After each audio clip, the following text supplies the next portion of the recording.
Hey y'all, this is Jeremy. I'm a trader. I've been trading for several years. And a question that I often get from new traders is how much capital do I need to start trading? And honestly, there's no set answer. I would say that a good amount, if you are not trading with a mentor, is about $1,000.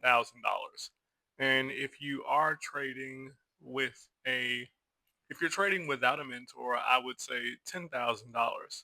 Now, you might ask yourself, why is there such a gap between what you would trade with if you have a mentor versus if you don't have a mentor? Well, if you are out here going solo with no one to teach you, and certainly there's nothing wrong with that because that's how I started, you are more likely to make mistakes because you don't have anyone to guide you and you're learning everything by yourself, and you'll just be prone to making more beginner mistakes. Whereas if you have $10,000, you are going to make mistakes anyway, but you will have more opportunity to be wrong because you have a larger base to work with. And regardless of if you start with 1K, 10K, anything in between that, or even less than 1K, something I would definitely say for beginners is do not start with options. Start off trading shares, large companies that are very liquid, that have high volume, that ideally you wouldn't mind swing trading or long term trading. So think your Facebooks, your Amazons, Netflix, Nvidia, Google, Microsoft.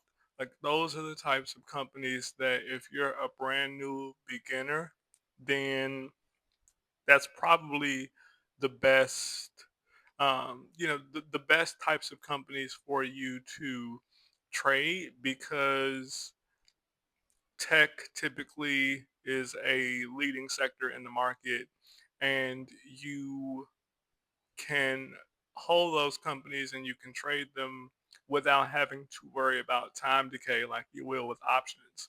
A little bit beyond the scope of this video, but time decay with options is an awful thing to have to deal with. I've been trading options for years and I've kind of gravitated more towards futures in futures recently just because you don't have to worry about time decay. Time decay is a raggedy hoe. I hate it. It definitely throws a wrench into things. So if you're a beginner, stick with shares. $1,000 with the mentor, ideally 10,000 without a mentor, and also I would say use about 1 to 2% of your account balance on each trade. So if you're starting with 10K, that's $1 to $200 per trade. You don't want to put too much risk on one trade because yeah, if it goes your way, fantastic. But what if you're wrong?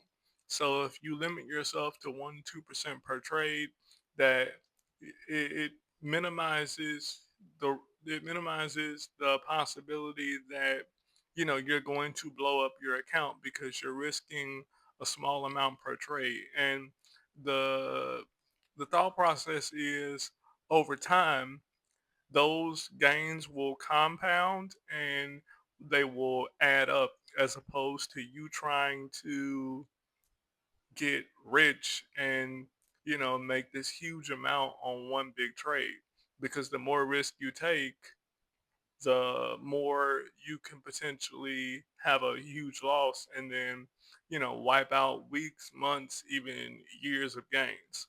So 1 to 2% ideally, especially if you're a new trader. Experienced traders can sometimes they go beyond that amount. I've done that. I'm not going to tell you to do something and then don't tell you when I do the opposite of what I tell you to do, because that wouldn't be right. Um, I'm more comfortable with risking a higher percentage per trade if I believe in it. But again, I'm going to not recommend that for you, especially if you're new. So if you have any questions, drop them for me in the comments and I will be happy to answer. Thanks, guys.